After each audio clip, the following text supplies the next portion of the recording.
For a moment, have you ever thought of what happens to seeds that fall on different types of grounds, such as the rocky ones, the ones with thorns, the ones that are fertile? Well, Jesus answers this question in Matthew chapter 13, verse 1 to 9, with a parable that continues to resonate with us centuries later.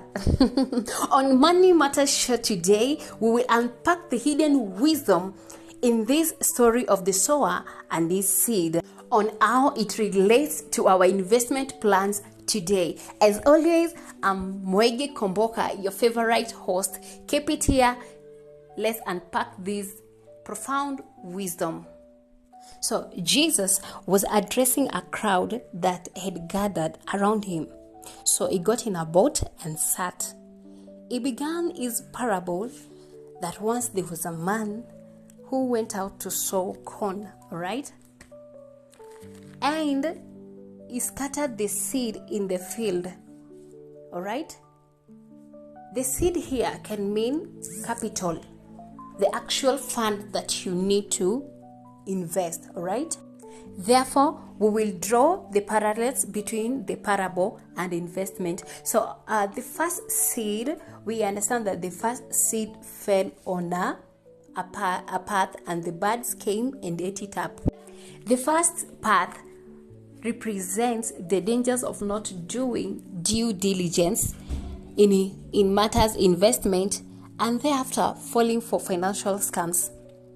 It represents lack of research and understanding, just like the seeds on the path were scattered without consideration for the ground.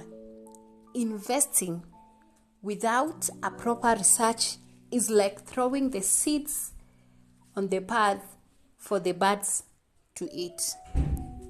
Therefore, cultivate your financial knowledge and diligently examine an investment opportunity before investing.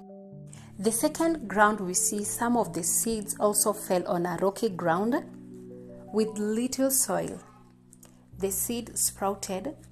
When the sun came, it burned the young plant because the roots had not grown deep and it dried up. Well, this may represent or speak to the dangers or perils of investing without financial foundation, the little soil, all right? And lack of patience. We can further see the initial excitement of quick sprouting can be appealing, but without deep roots like emergency funds and a clear long-term strategy, your investments are vulnerable to market volatility. The sun, all right? When challenges arise, your investments dies. So Jesus goes on to narrate that some of the seeds fell among the thorn bushes, which they grew up and they were choked. All right? So basically, the thorns here could represent the distraction and burdens that can choke growth of your investment. It can be a high interest debt consuming your potential investment capital, lifestyle creep, preventing your savings, or constant chasing of speculative investment that distracts you from a sound long-term strategy. These are some of the thorns that suffocates your investment or suffocates you from building your wealth. And finally, some of the seeds fell on a good soil and the plant produced corns. Some produced 100 corns, others 60, others 30. This is the ideal scenario. A good soil represents a well-prepared financial life.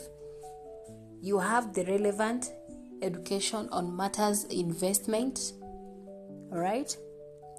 You have a clear investment plan and you are patient and consistent in your approach. When your seed, that is what that's what we said in the first place, that is capital, lands in this fertile ground, they have the potential to multiply significantly. Like above, they produce 100 grains, 60 grains, and 30 grains. So, when they fall on this fertile ground, they have the potential to multiply significantly over time, yielding substantial returns. And finally, as you navigate your investment journey, ask yourself, what kind of ground am I investing in? A rocky one, a thorny one, or the fertile one? Like Jesus finished in verse 9 by saying, whoever has ears, let them hear. The wisdom is there for those who are willing to truly hear and learn from it. And that's our deeper dive into the parable of the sower and its investment wisdom for today. Join us next time on Money Matters Show for more insights on investment. I have been your host, Mwegi Kwamboka, and see you again on Friday.